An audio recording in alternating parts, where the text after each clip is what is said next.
5 கன்னிகையாய் நீங்கள் ரெடியாக இருக்கணும் அப்படின்னு நீங்கள் ஆசைப்பட்றீங்கன்னா, நீங்கள் இப்போ கிறிஸ்மஸ் வருது இல்லையா? இந்த கிறிஸ்மஸ் அன்னைக்கு நீங்கள் ட்ரெஸ் எடுப்பீங்கள்ல அவங்களுக்கு. அப்போது நீங்கள் இன்னொரு ட்ரெஸ்ஸு எடுத்துக்கங்க. இது ஏழைகள் யாராவது உங்கள் கண்ணில் படுவாங்க. நீங்கள் போக வழியிலையோ, வேலை செய்கிற இடத்துலையோ, இல்லை ரோட்டில் எங்கேயாவது போனீங்கன்னா, உங்கள மாதிரி இருக்கிறவங்கள பார்ப்பீங்க. இல்லை உங்களுக்கு கீழே இருக்கிற சின்ன பிள்ளைகள பார்ப்பீங்க. இல்லை பெரிய முதியோர்கள நீங்க பார்ப்பீங்க.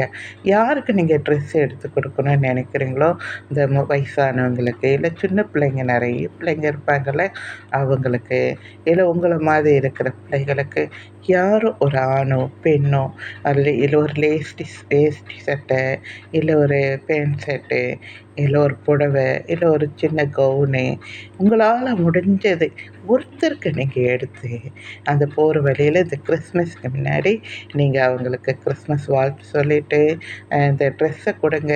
அவ்வளோ சந்தோஷப்படுவாங்க. கூடவே ஒரு சாப்பாடு வாங்கி கடையில வாங்கி அதையும் சேர்த்து கொடுங்களேன். அவங்களுக்கு ரொம்ப சந்தோஷம். இதுதாங்க மெய்யான கிறிஸ்மஸ்ஸு.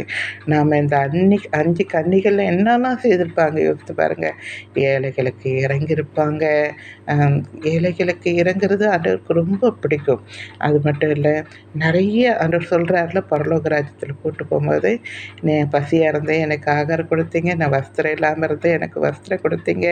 நான் சிறையில இருந்து என்னை பார்க்க வந்தீங்க. நான் வியாதியா இருந்தேன். என்னை விசாரிச்சீங்க. அப்படிப்பட்டவங்கள தான் நீங்க போங்க ஆயத்தமா, உலகம் உண்டான முதல்ல ஆயத்தமா இருக்கிற அந்த ராஜ்யத்துக்கு போங்கன்னு சொல்லி அனுப்புறாரு.